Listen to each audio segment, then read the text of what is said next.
সুপ্রিয় দর্শক, স্বাগতম জানাচ্ছি সর্বশেষ আপডেট বাংলা সংবাদে। শুরুতেই সংবাদ শিরোনাম।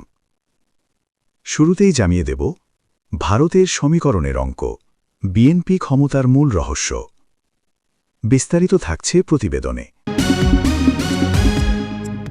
এদিকে ভারত, চীন, আমেরিকা, বাংলাদেশ কার হাতের পুতুল হতে যাচ্ছে? বিস্তারিত থাকছে প্রতিবেদনে।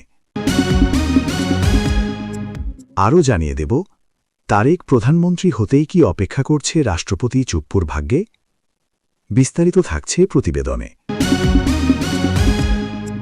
এদিকে ভোটার তাড়ানো, জাল ভোট, আগাম সিল, সংসদ নির্বাচন নিয়ে টিআইবির ভয়াবহ প্রতিবেদন। বিস্তারিত থাকছে প্রতিবেদনে। আরও জানিয়ে দেব তারেক রহমানকে অভিনন্দন জানিয়ে ট্রাম্পের চিঠি। বিস্তারিত থাকছে প্রতিবেদনে।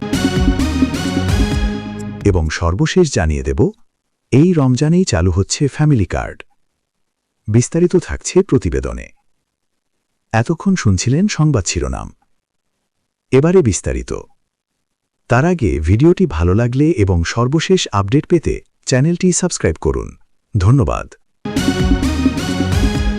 পদ্মাপাড়ে পালাবদলের হাত ধরে আমূল বদলে গেল দিল্লি ঢাকা কূটনৈতিক সম্পর্ক। বলা যেতে পারে সম্পর্ক এক অন্য মাত্রা পেল। তবে সলতে পাকানো পর্বটা শুরু হয়েছিল জিয়ার অন্ত্যেষ্টিতে ভারতের বিদেশমন্ত্রী সুব্রমণ্যম জয়শঙ্করকে পাঠানোর মধ্যে দিয়ে। আমরা সকলেই জানি জিয়ার প্রয়াণের পর সাউথ ব্লক থেকে ঢাকায় পাঠানো হয়েছিল ভারতের বিদেশমন্ত্রীকে। সেই সময় কিন্তু বাংলাদেশে ছিল একটি অন্তর্বর্তী সরকার। জয়শঙ্করের সঙ্গে দেখা করার ইচ্ছে ছিল ইউনুসের। সাউথ ব্লক সুকৌশলে তাকে এড়িয়ে গিয়েছে। সাউথ ব্লক ধরেই নিয়েছিল পদ্মাপাড়ের হাসিনার ক্ষমতায় ফেরার কোনো সম্ভাবনা নেই। মসনদে বসতে চলেছেন তারেক, তিনিই দেশের পরবর্তী প্রধানমন্ত্রী। জিয়া বা বিএনপিকে ভারতপন্থী বলা যেতে পারে না। প্রতিবেশী রাষ্ট্রের সঙ্গে পায়ে পা মিলিয়ে চলতে হবে, এটাই দস্তুর। সে কারণে জিয়ার অন্ত্যেষ্টিতে পাঠানো হয়েছিল ভারতের বিদেশমন্ত্রীকে। এর আরও একটা কারণ ডিপ স্টেট যাতে বদলে যাওয়ায়। বাংলাদেশে নির্বাচন হয়ে গিয়েছে, বিএনপি জয়ী হয়েছে, তারেক রহমান প্রধানমন্ত্রী পদে শপথ নিয়েছেন, গঠিত হয়েছে মন্ত্রিসভা। প্রধান বিরোধী দল হিসেবে আত্মপ্রকাশ করেছে জামায়াত।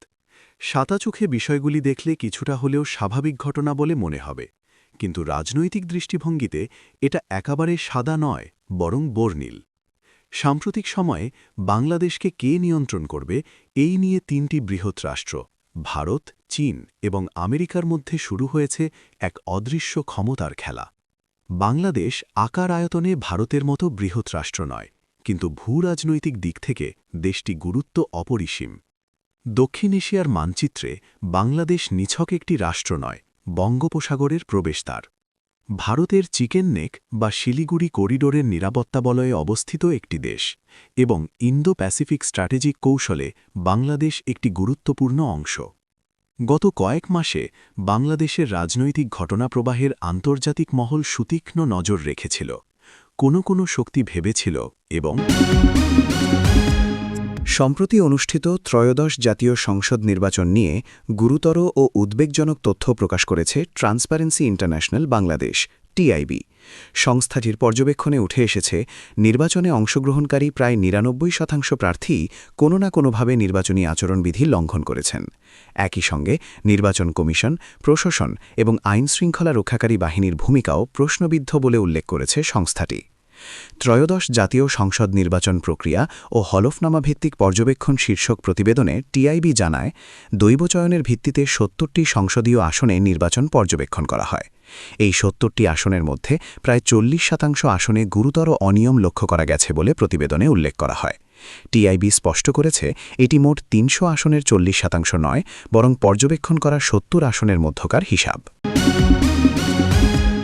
বাংলাদেশের প্রধানমন্ত্রী হিসেবে দায়িত্ব গ্রহণের জন্য বিএনপির চেয়ারম্যান তারেক রহমানকে অভিনন্দন জানিয়েছেন মার্কিন প্রেসিডেন্ট ডোনাল্ড ট্রাম্প। বুধবার ১৮ ফেব্রুয়ারি তারেক রহমানের কাছে লেখা এক চিঠিতে মার্কিন প্রেসিডেন্ট দেশটির জনগণের পক্ষ থেকে প্রধানমন্ত্রীর ঐতিহাসিক এই বিজয়ে শুভেচ্ছা ও সফলতা কামনা করা হয়।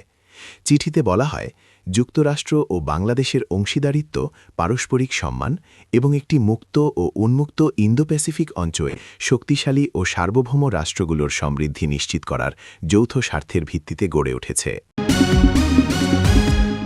ঈদের আগে রমজান মাসেই পাইলট প্রকল্প হিসেবে ফ্যামিলি কার্ড চালু হচ্ছে। বৃহস্পতিবার ১৯ ফেব্রুয়ারি সচিবালয়ে অনুষ্ঠিত এক বৈঠকে এই সিদ্ধান্ত হয়। বৈঠক শেষে পরিবেশ, বন ও জলবায়ু পরিবর্তন মন্ত্রী আব্দুল আওয়াল মিন্টু সাংবাদিকদের এ তথ্য জানিয়েছেন। মন্ত্রী বলেন, নির্বাচনী ইশতেহারে ফ্যামিলি কার্ডের বিষয়টি বিস্তারিত উল্লেখ আছে। এটি কিভাবে কার্যকর করা হবে তা নিয়ে আজকে আলোচনা হয়েছে। ফ্যামিলি কার্ড দেওয়া হবে এই বিষয়টি নিয়ে আজ সিদ্ধান্ত হয়েছে। কত পরিবারকে এই কার্ড দেওয়া হবে জানতে চাইলে তিনি বলেন, এটি মূলত সার্বজনীন, এতে কোনো বিধিনিষেধ থাকবে না। তবে একটি কমিটি করা হয়েছে, হতদরিদ্র থেকে শুরু করে পর্যায়ক্রমে দরিদ্র ও মধ্যবিত্তদের এই সুবিধার আওতায় আনবে।